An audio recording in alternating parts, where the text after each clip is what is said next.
when done properly, the internet, screens, and particularly social media can provide 5 essential elements of adolescent well-being: a sense of control over one's environment, individuation, self-expression, a connection to others, and acceptance. And then there is the abyss. Welcome to App-Propriate, a podcast designed to give you a little taste into the positives and negatives of the most popular social media apps, so that you and your most importants can make more informed, healthy, and safer choices when it comes to interacting through your screens. I'm your host, Joe Langford. Note that I said safer, not safe.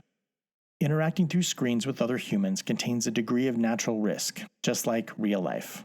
And I believe that education leads to empowerment, and I hope this information helps add a degree of safety, social responsibility, and good digital citizenship to your social networking and the conversations you have about it with your family. Today's episode is about Marco Polo. Like Skype and voicemail had its own baby, Marco Polo is a video-based instant messaging system created by parents of a newborn to facilitate contact with family with different time zones and sleep schedules. Marco Polo allows users to send and receive video messages, like TikToks, that can be responded to at a later time, like email. Like the call and response game it's named after, Marco Polo is a video version of a walkie-talkie and is becoming popular amongst teens and tweens, allowing them to communicate with their friends in a fun, engaging way that's very different than text messaging or phone calls. Messages, called polos, are sent immediately and are available for the recipient to view and respond instantly if they want, or they'll be waiting for them later when it's more convenient. Taking turns leaving videos for someone may sound a bit clunky and awkward compared to the Zoom-style interactions that we're all becoming familiar with these days, though kids report that it takes a lot of the stress and awkward out of traditional video chatting, which can be super awkward sometimes. Gen Z is a very visually motivated generation, and they're drawn to Marco Polo because it has the curation aspects of Instagram, but the personalization of TikTok, and even some of the silly face and vocal filters a la Snapchat. Though in many ways, this app is the opposite of Snapchat. 1. The video messages don't self-destruct. Videos are stored by the app, and users can re-watch both individual and group videos sent in the past. 2. They don't have a super short time limit. The lack of time limit on videos can be both refreshing and time-consuming, though there are options for watching in double time as a time saver. This means that you can still sort through a backlog of videos faster than you would have to in real time, but it also means that everyone sounds a little bit like Alvin and the Chipmunks. 3. You don't get suggestions to add random users. In fact, there doesn't seem to be a way for strangers to access you. The polos viewed are from your friends and your contacts, not third-party internet randos who happen to stumble upon your profile. This is, in fact, one of the coolest aspects of this platform. Marco Polo is designed to help you stay in contact with the people you already know. Of course, it does encourage users to find their friends who already use the app by requesting access to the user's phone contacts. Along with their name, phone number, and email address, users must upload their contacts to the app server to connect with friends upon creating a profile. Though it is important to note that the Add from Contacts prompt and the Allow Contact Access prompts are different prompts.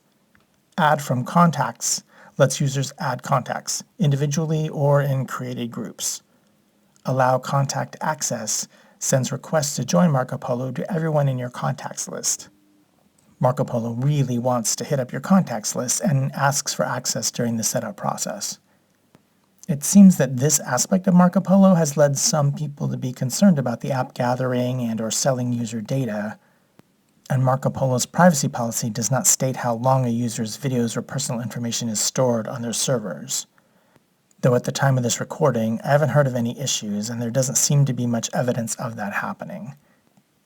One of the most positive aspects of Marco Polo is the ability to connect groups of people together. The homepage is populated with rows of squares, each representing a different contact or group that users click on to start a video chat or thread. And whether keeping up with people separated by distance or circumstance or organizing plans and tasks, Marco Polo doesn't reinvent any wheels or make those connections any more streamlined than regular old mortal texting. but it is user-friendly and pretty fun, and has managed to, at least thus far, avoid some of the more problematic aspects of other popular social media apps. Marco Polo doesn't have the feel of a public social media platform. There's no news feed, CNN or BuzzFeed or Jimmy Fallon don't have Marco Polos to follow, for example. And unlike a lot of other video-based apps, there's no text chat or true direct message or DM option, other than the ability to ping videos back and forth in real time, the way many of us text. This means that the cyberbullying on Marco Polo is effectively non-existent, though any messaging app is going to bring out the worst in a chunk of the population because human nature, so we'll see. But likewise with predator aspects, Marco Polo allows users to communicate with known quantities, friends and family whose contact info they have inputted themselves. What this means is that it's no less safe than texting or email. However, bad guys are clever, motivated, and pervasive, and there's always the possibility that this platform could be abused by strangers and online predators, just like texting and email can be. In terms of content, the app itself doesn't create anything objectionable. What your child sends and receives can vary widely, but is wholly dependent on who they're chatting with. So, just like with any other online platform, they may be exposed to things like profanity, sexual content, violent imagery, etc. But bottom line, I believe that any kid whose parents have broached these topics in any sort of effective way can absolutely find a way to navigate it without ruining their lives or anyone else's. There are loads of positives associated with this app, including its fun new approach to connection. As video chatting and distanced communications become more popular and necessary, Marco Polo is a fun, relatively risk-free option for the whole family. And this is a great opportunity for parents and guardians to broach said topics, like make sure your kid isn't sharing their Marco Polo account link with people that they don't know. Have a conversation about what's okay and not okay to do and say in a video that other people will see. This is not Snapchat, and even if it were, the internet is forever. Make sure you're aware of the apps that your kids are using, and work to have a sense of what goes on them. In fact, you should be your kid's first contact on the app, and vice versa. With structure and communication about these things, Marco Polo has the potential to be both a sweet living document and a time capsule of connection to your whole family.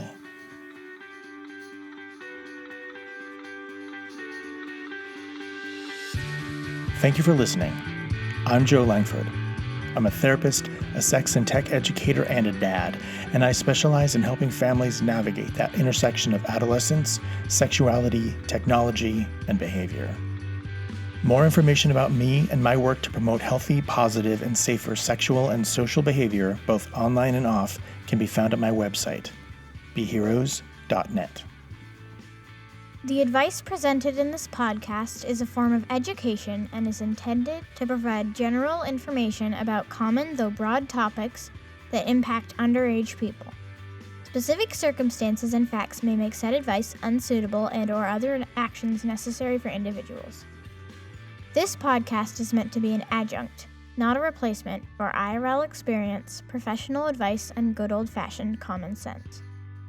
In addition, much of the information included here can and most likely will change with time, culture, and the rapid development of technology. BeHeroes.net does not seek nor accept any monetary gain or financial support from any social media platform mentioned. BeHeroes.net is committed to providing quality consulting, coaching, product, speaker, and contracted therapeutic services, advocacy, and resources to clients, visitors, customers, colleagues, and fans. Appropriate is produced by BeHeroes.net.